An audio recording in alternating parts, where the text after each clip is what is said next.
Hello everyone, and welcome to the Study Grants briefing.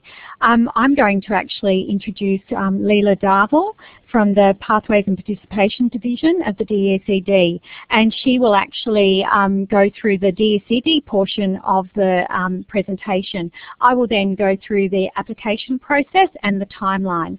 So I'm going to pass over now to Leela Darville, and she will start her part of the presentation. Good afternoon, everyone. It's Leela Darville here. I'm the manager of the Career Development Unit in the Department of Education and Early Childhood Development. The Study Grants program is part of the improved Career Development Services suite of initiatives that was funded through the National Partnership on Youth Attainment and Transitions. It's been running since July 2010, and we've had 5 intakes. And we've put nearly 400 careers practitioners in Victoria through the graduate certificate in career development. So it's been a very useful funding source and very successful. Now, we've been very lucky in that we had some money and we managed to extend the program for 2014. So what is the aim of the Study Grants Initiative? We aim to increase the number of qualified Victorian careers practitioners, assisting young people with career development and pathway planning, and also to enhance the professionalisation of the career development workforce. So the study grants are available to complete a graduate certificate in career development, and for the first time this year, we are also bringing on board the vocational graduate certificate in career development. Now, you would have heard about the Careers Industry Council of Australia. We now have professional standards for careers practitioners, and by undertaking and completing a graduate certificate or a vocational graduate certificate, it bestows a professional status on you as a careers practitioner. There has been some change in the eligibility criteria for the 2014 intake, and information on the eligibility criteria was in the information that was sent out to you. And if there are any questions, I'm happy to take questions at the end. I won't go through all the eligibility criteria now. Now, the DEECD support, we provide course fees of up to $5,000. Now, we pay them directly to the tertiary provider and not to the students. If there are any further amount that the universities are charging you for student amenities fees, etc., then the applicant has to pay this directly to the universities.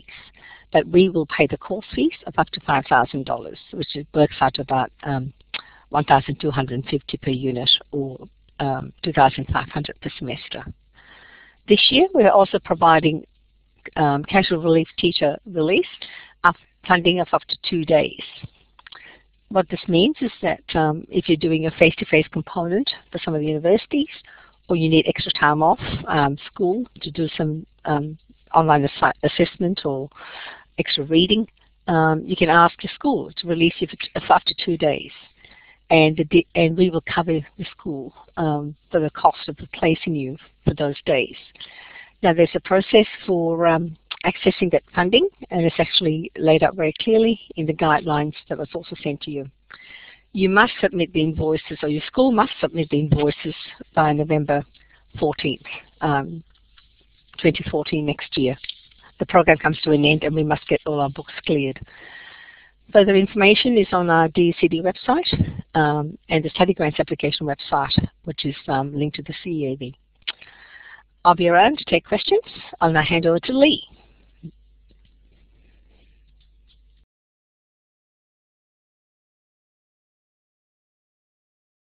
Lee, you haven't taken the microphone. Okay, so hopefully everyone can hear me this time. So the first point that I've got on my PowerPoint is the first liaison point in relation to the application process, applying for offers, enrolment issues, and managing your course load. That all comes to me.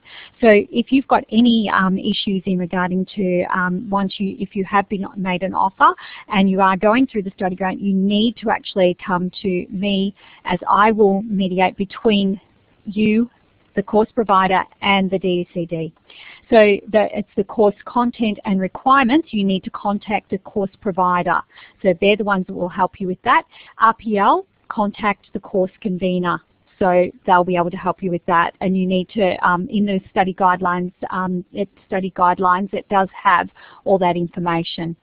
Any amendments to the course, you can discuss that with your course provider, but you need to seek permission from the DEECD, and that needs to come through me as well, so the study grant manager.